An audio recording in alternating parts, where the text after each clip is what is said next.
এই বিটিআৰৰ বা বিটিচিৰ গুৰুধৰতা আমাৰ বিটিচিৰ চিফ মাননীয় প্ৰমোদ বড়ো ডাঙৰীয়া, মঞ্চত উপবিষ্ট ৰাজ্যসভাৰ সাংসদ ৰণগৌৰা নাৰ্জাৰী ডাঙৰীয়া, লোকসভাৰ সাংসদ জয়ন্ত বসুমতাৰী ডাঙৰীয়া, আমাৰ এই বিটিচিৰ ডেপুটি চিফ গোবিন্দ নাৰ্জাৰী ডাঙৰীয়া, আমাৰ বড়ো সাহিত্য সভাৰ প্ৰাক্তন সভাপতি তৰুণ বড়ো ডাঙৰীয়া, অল বড়ো ষ্টুডেণ্টছ ইউনিয়নৰ ভাইচ প্ৰেচিডেণ্ট খাৰামদাও ৱাৰী ডাঙৰীয়া, আমাৰ মঞ্চত উপবিষ্ট সকলো সন্মানীয় বিধায়কসকল, EM-সকল, MCLA-সকল, আৰু 1955 চনৰ পৰা 1986 চনলৈ যিসকলে দিল্লীত বিভিন্ন ধৰণৰ কালচাৰেল প্ৰগ্ৰাম পাৰফৰ্ম কৰি অকল বিটিআৰৰে নহয়, অকল বড়ো জনগোষ্ঠীৰে নহয়, সমগ্ৰ অসমৰ সুনাম বৃদ্ধি কৰি আহিছিলে। সেই আজি সন্মানীয় এৱাৰ্ডীসকল বা অতিথিসকল, মোৰ শ্ৰদ্ধা সাংস্কৃতিক প্ৰেমী ৰাইজসকল, আই মাতৃসকল আৰু প্ৰাক্তন অতিথি সাংবাদিক বন্ধুসকল, মই পোনপ্ৰথমতে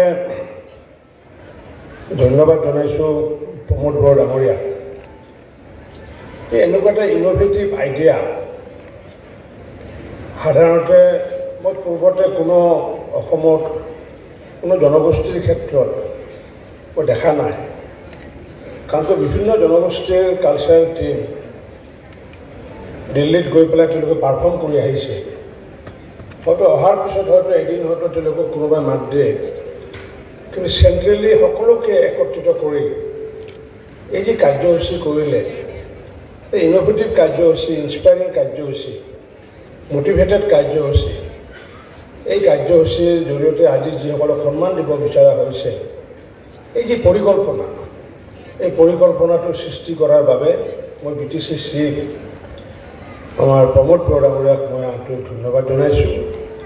আৰু লগতে মই আহ্বান জনাইছোঁ অসমৰ বিভিন্ন জাতি জনগোষ্ঠীৰ তেনেকুৱা কালচাৰেল টীমসমূহকো যাতে আমি অন্য প্ৰান্তত যাতে তেওঁলোককো যাতে এই সন্মান প্ৰদৰ্শন কৰে, তাৰ কাৰণে কনচাৰ্ণ যিসমূহ 6 শিডিউল কনচাৰ্ণ ডেভেলপমেণ্ট অথৰিটি আছে বা অট'নমাছ কাউন্সিল আছে, মই আজিৰ সভাৰ জৰিয়তে তেওঁলোককো আহ্বান জনাইছোঁ। কাৰণ এই আইডিয়াটো মডেলটো যদি আমি ল'ব পাৰোঁ, তেতিয়াহ'লে সমগ্ৰ অসমৰ বিভিন্ন জাতি জনগোষ্ঠীক ইনস্পায়াৰ কৰিব পৰা বিভিন্ন ধৰণৰ ষ্টল আছে। থেংক ইউ প্ৰমোদ বড়ো ডাঙৰীয়া, এইটো আপুনি খুব ভাল এটা কাম কৰিলে। আৰু এইটো ক'লেই নহয়, মই দেখিছোঁ যে বিশেষকৈ বিটিআৰৰ সকলো জাতি জনগোষ্ঠীৰ লগতে বড়ো জনগোষ্ঠীৰ লগত জড়িত থকা যিমানবোৰ বিষয়, কাৰণ কিয় মই তেখেতক অবজাৰ্ভ কৰি থাকোঁ, যে তেওঁ কি কাম কৰি আছে। মই দেখিছোঁ যে বড়ো জনগোষ্ঠীৰ বিভিন্ন বিষয়, সাহিত্যৰ ক্ষেত্ৰতে হওক, শিক্ষাৰ ক্ষেত্ৰতে হওক, সংস্কৃতিৰ ক্ষেত্ৰতে হওক, তেওঁ একককৈ আগুৱাই নিয়াৰ ক্ষেত্ৰত সফল হৈছে। আজি এটা নতুন এইটো এটা মাইলষ্ট'ন।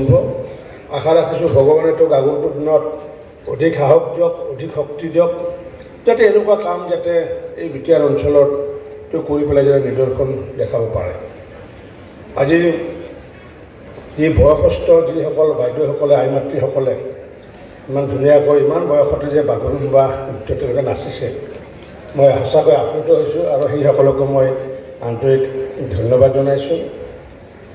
আৰু এই বিষয়টো লৈ পেলাই ইতিমধ্যে আমাৰ অসমৰ মাননীয় মুখ্যমন্ত্ৰী ডক্টৰ হিমন্ত বিশ্ব শৰ্মা ডাঙৰীয়াই যেনেকুৱাকৈ বিহুক আজি বিশ্ব দৰবাৰত নিয়াৰ কাৰণে যি প্ৰচেষ্টা চলাইছে, এই একে প্ৰচেষ্টা যাতে আমি বড়ো জনগোষ্ঠীয় নৃত্য বাগৰুম্বাকো যাতে আমি তেনেকুৱাকৈ বিশ্ব দৰবাৰত দিব পাৰোঁ, তাৰ কাৰণে মুখ্যমন্ত্ৰী ডক্টৰ হিমন্ত বিশ্ব শৰ্মা ডাঙৰীয়াই ইতিমধ্যে প্ৰচেষ্টা চলাইছে। আৰু প্ৰমোদ বড়ো ডাঙৰীয়াৰ লগত ইতিমধ্যে কেইবালানো এই লৈ বৈঠক হৈ আছে।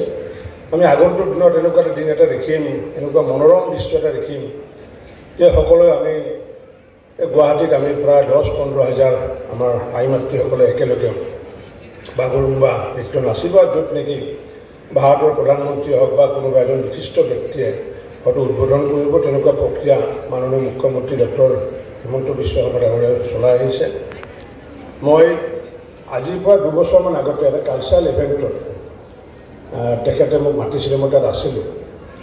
আৰু সেইদিনাখন এটা মই কথা কৈছিলোঁ যে মোৰ যিহেতু ঘৰ বৰপেটা ৰোডত, আৰু বৰপেটা ৰোড বুলি ক'লে আমাৰ আশে পাশে বাজিগাঁও, গোবৰ্ধনে হওক, শালবাৰীয়ে হওক বা জালাই হওক বা এইপিনে আমাৰ হাউলি অঞ্চলতে হওক, বহু আমাৰ বড়োগাঁও আছে। আৰু সৰুতে আমি যেতিয়া ৰাস বৰপেটাত পাতোঁ, তেতিয়া আমি দেখিছিলোঁ যে বড়ো নাটক তাতে আমি মাতিছিলোঁ। আৰু পিছলৈ যেতিয়া দেখা পালোঁ যে বড়ো নাটক পূৰ্বতে যেনেকুৱাকৈ চলিছিল, সেই নাটকবোৰ লাহে লাহে বন্ধ হোৱাৰ উপক্ৰম হৈছিলে। মই 2-3 বছৰ আগতে তেখেতক কৈছিলোঁ, এই যে বড়ো যি নাটক কৰে, বড়ো নাটক কৰা তেওঁলোকক প্ৰমোট কৰি থাকিব লাগে, নহ'লে যদি সেইটো যদি বন্ধ হৈ যায়, তেতিয়া আগন্তুক দিনত বড়ো জনগোষ্ঠীৰ এটা অন্যতম কৃষ্টি হেৰাই যাব। আৰু সেই কথাখিনি মই কোৱাৰ পিছত মই দেখিছোঁ যে মোৰ সমষ্টিতে পাটাচাৰকুছিত, যাৰ কাৰণে চাকা বুলি জানো, তেওঁ এখন নিজৰ থিয়েটাৰ এখন, সেই থিয়েটাৰ এখনতো তেখেতে নিজে প্ৰমোট কৰিছিল। তাৰ কাৰণে তেখেতক মই ধন্যবাদ জনাইছোঁ। যি কি নহওক, শিক্ষা সংস্কৃতিকে আদি কৰি বিভিন্ন বিষয়ৰ লগতে উন্নয়নৰ ক্ষেত্ৰতো প্ৰমোদ বড়ো ডাঙৰীয়াই যি সফলতা অৰ্জন কৰিব পাৰিছিল, মই তাৰে কাৰণে তেখেতক ধন্যবাদ জনাইছোঁ। কাৰণ সমভাৱে আমাৰ উন্নয়ন হ'ব লাগিব। আৰু এই উন্নয়নৰ প্ৰাক মুহূৰ্ত শান্তি প্ৰতিষ্ঠা কৰাৰ পিছতহে উন্নয়ন হয়। শান্তি প্ৰতিষ্ঠা কৰাৰ পিছতে মানুহ কালচাৰেলি অধিক আমি ডেভেলপ কৰিব পাৰোঁ। যে এটা সময়ত আজি কোকৰাঝাৰত যি নিৰ্মম পৰিৱেশ, এটা সময়ত আমি দিনত মানুহ আহিবলৈ ভয় কৰিছিলে, আজিৰ পৰা 10-15 বছৰ আগতে এই কিলোমিটাৰ যেতিয়া ৰাস্তা ক্ৰছ কৰিছিল, যে ৰাতিও মানুহৰ গাড়ী, সৰু গাড়ী, ডাঙৰ গাড়ী চলি থকা এটা পৰিৱেশ এটা আনিছে।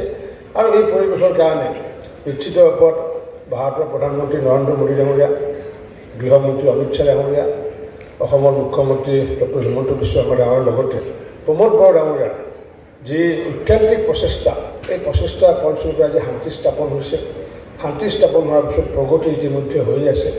আৰু লগতে সমান্তৰালভাৱে শিক্ষা, সাহিত্য, সংস্কৃতি বিকাশ কৰাৰ ক্ষেত্ৰত প্ৰমোদ বড়ো ডাঙৰীয়া এণ্ড হিজ টীম, এই টীমটোৱে যিমানখিনি গুৰুত্বপূৰ্ণ দায়িত্ব গ্ৰহণ কৰিছে, তাৰ কাৰণে তেওঁলোককো মই আন্তৰিক ধন্যবাদ জনাই আৰু আপোনালোককো আন্তৰিক ধন্যবাদ জনাই মই মোৰ বক্তব্য শেষ কৰিছোঁ। নমস্কাৰ, ধন্যবাদ।